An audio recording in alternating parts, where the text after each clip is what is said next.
AMD reported quarterly financial results after the stock markets closed on Tuesday, August 5th. The stock price is down over 4% in the aftermarket hours following this earnings release. Of course, I'm disappointed in that because I've had AMD stock rated as one of the best 9 stocks to buy here in 2025.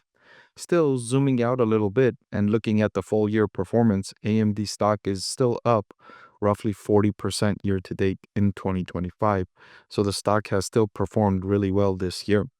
Now, I'm going to review the company's latest financial release in this video and update and share with you my updated proprietary discounted cash flow valuation for this company and let you know if I still think it's one of the best stocks to buy right now, or whether or not I still think this stock is a buy right now, or what I think about the company following these earnings results. So let's take a look. I want to thank the Motley Fool for sponsoring this video. Visit fool.com/parkev for the 10 best stocks to buy now. So AMD said on a non-GAAP basis, gross margin was 43%, operating income was $900 million, net income was $781 million. But as previously announced, their second quarter results were impacted by the U.S. government's export control over their AMD Instinct MI308 data center GPU product that gets sold into China. But importantly, the U.S. government signaled that they will allow these sales to go through in the future, although AMD did also say that they haven't yet gotten that approval just yet.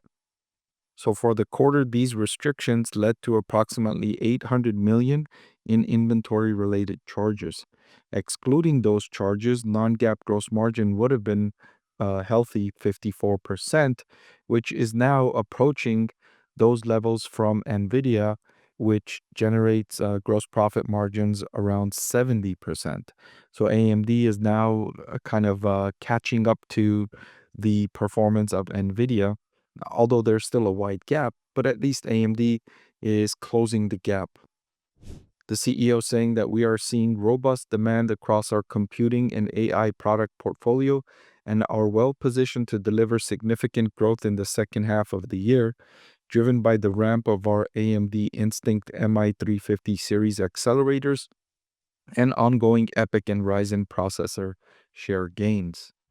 Revenue increased by 32% to $7.7 billion, up from $5.8 billion in the same time last year. The segment results were surprising to me. Data center segment revenue was up only 14%, which was disappointing to me, at $3.2 billion, primarily driven by strong demand for their EPYC processors, more than offsetting the headwinds impacting their Instinct MI308 shipments to China, which hopefully will reverse in the next quarter, but AMD is not counting on that. As I'll share with you a little bit later in their guidance for the third quarter, they're not including those sales to China. Client and gaming segment revenue at $3.6 billion was a surprising increase of 69% year over year. Gaming revenue was $1.1 billion, which is up 73% year over year, driven by semi-custom revenue and strong AMD Radeon GPU demand. Embedded segment revenue was, as expected, down 4%. I was expecting the gaming segment, the client and gaming segment, to be a lot less in terms of growth, and the data center segment to be increasing a lot faster. That's what I would have hoped for as an investor.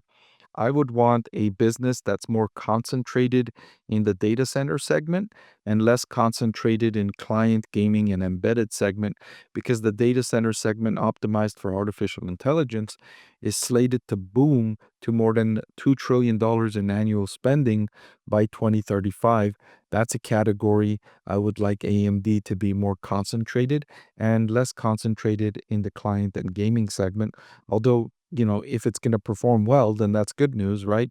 But I look at the overall revenue number and then I go to look at the breakdown of the overall revenue number, I would like that breakdown to be including more concentration from the data segment revenue. AMD had forecasted that it would sell the manufacturing part of the ZT Systems acquisition, and they finally entered into a definitive agreement to sell that data center infrastructure manufacturing business to Sanmina for $3 billion in cash and stock, inclusive of a contingent payment of up to $450 million. That's good news for AMD stock investors. Remember, AMD is not interested in manufacturing anything. They want to be a design company and outsource manufacturing to partners like they will now partner with Sanmina also, but they partner with companies like Taiwan Semiconductor Manufacturing as well. So that lowers the capital requirements in the business and allows the company to generate better ROIC with lower risk and lower capital investment. For the third quarter, AMD expects revenue of about 8.7 billion, which would be a nice sequential increase of 13%, and year over year that would be an increase of 28%. But importantly, this outlook does not include any revenue from the sales into China for its Instinct MI308 product. If they do get approval and are able to ship those products into China in this upcoming quarter, that's going to be a meaningful upside of up to around $1 billion perhaps in revenue in the current quarter. Now, that's not certain that they will get approval in the current quarter, but the US government did send signals that they will be granting permission to NVIDIA and AMD to sell these back into China again. They just haven't got the approval just yet. Cash flow from operations continues improving. It was up to 1.462 billion, up from 593 million in the same quarter last year. In the 6 months ended June 28th, cash flow from operations more than doubled to 2.4 billion, up from 1.1 billion.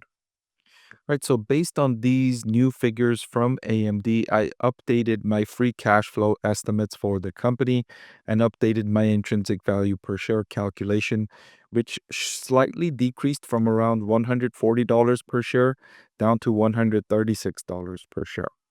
The current market price coming into the earnings release was $174. The aftermarket price action, which is down 4%, is not yet reflected in this market price you're seeing on screen. My proprietary discounted cash flow valuation models are embedded with formulas, including the market price, and these formulas update during trading hours.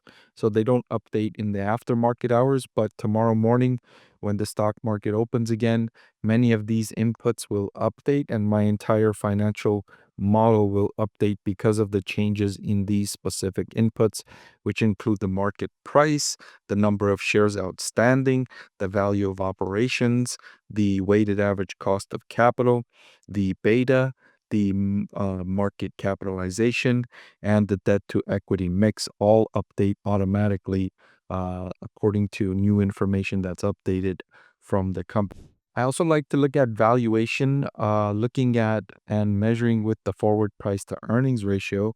And when I go to fiscal.ai, which is my preferred data source for charts like these, the forward PE ratio is now at 42, which is near the highest it's been here in 2025. And with this latest performance, which was less than stellar, I will say, it was a very good earnings report, but the stock price had already increased by so much year to date. You could see here the stock price was up over 44% already coming into these earnings results. So investors were already expecting premium results from AMD, as was I. I warned investors, even though I had AMD rated as one of the best 9 stocks to buy right now. I warned investors and I said, if you're interested in buying AMD stock, it would be better to wait until after earnings to buy this stock because the valuation was already getting stretched. So to update my recommendation for AMD stock, what do I think about it? Do I think it's still one of the best 9 stocks to buy? And I'm going to say no. I'm going to say no. AMD stock, given the substantial price increase already year to date in 2025, and given the valuation now, I'm downgrading the stock to a buy following these earnings results. So I no longer think it's one of the best 9 stocks to buy, but I still think this stock is a buy. I think the risk versus reward for long-term investors is attractive. I just think there are plenty of better values out there now compared to AMD now, given the already significant increase year to date in 2025. Hey everyone, so many of you have been asking about my investing strategy, and I'm excited to announce that I've written a book that's available for sale now that describes my 6-step investing framework for evaluating stocks. I've added the link in the description below.